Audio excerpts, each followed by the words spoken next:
Sophie Cunningham making some comments about WNBA fans, what she believes fans may not have right about WNBA players, and how a lot of fans feel about, I would assume, hard plays, aggressive plays. From the moment the draft lottery concluded and it became clear that Caitlin Clark was entering the professional league, the basketball world quietly acknowledged one fact: her path to the pros would not be smooth. We anticipated rookie struggles, an adjustment to the faster pace, and the inevitable target on her back.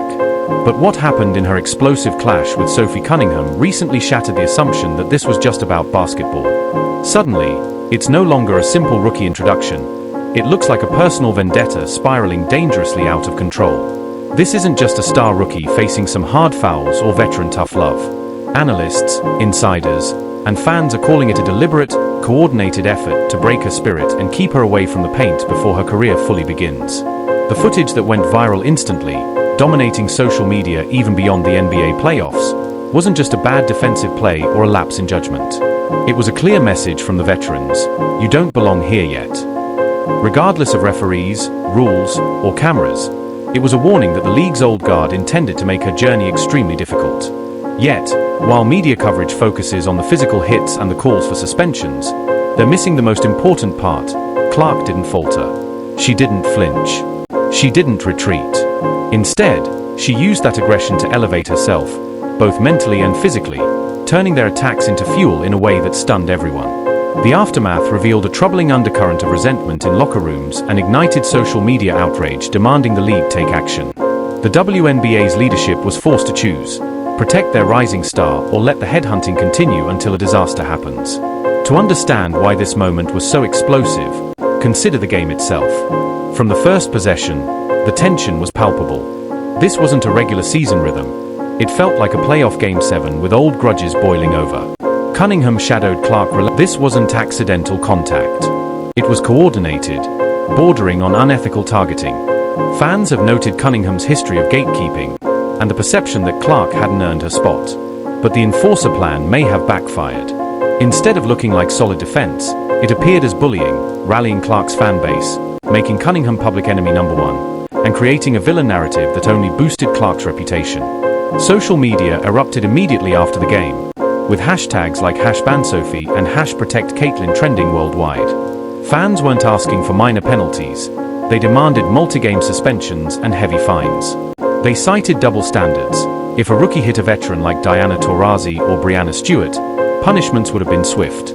The league's reluctance to enforce strict bans appears to stem from not wanting to confront jealousy issues among veterans. Meanwhile, the stakes are enormous. WNBA ratings are at an all-time high due to Clark. If she was seriously injured due to unchecked aggression, the league could face massive financial and PR fallout. Fans threaten boycotts if player safety isn't prioritized. Here's the twist: unlike most rookies who shrink under pressure, Clark elevated her game. She didn't beg for calls or alter her shooting mechanics. She entered a state of total focus.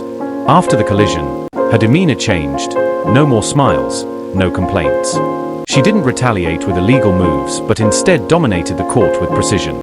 She demanded the ball, drained deep threes, executed step-back jumpers, and dissected defenses with surgical accuracy. Physical intimidation became her fuel, turning the aggression into her greatest weapon. She silenced the arena and forced the opposing coach to call timeouts just to stop her momentum. This was her transformation from a college star into a professional force. Beyond what fans could see, verbal exchanges were heated and toxic. Reports suggest trash talk touched on her massive media presence, shoe deals, and the belief among veterans that she hadn't earned her place. Yet Clark responded, firing back with sharp retorts, even pointing to sold-out crowds as a reminder of who was drawing attention. For the first time, we saw her competitive, darker side. She refused to be the victim. The situation revealed simmering resentment among league veterans.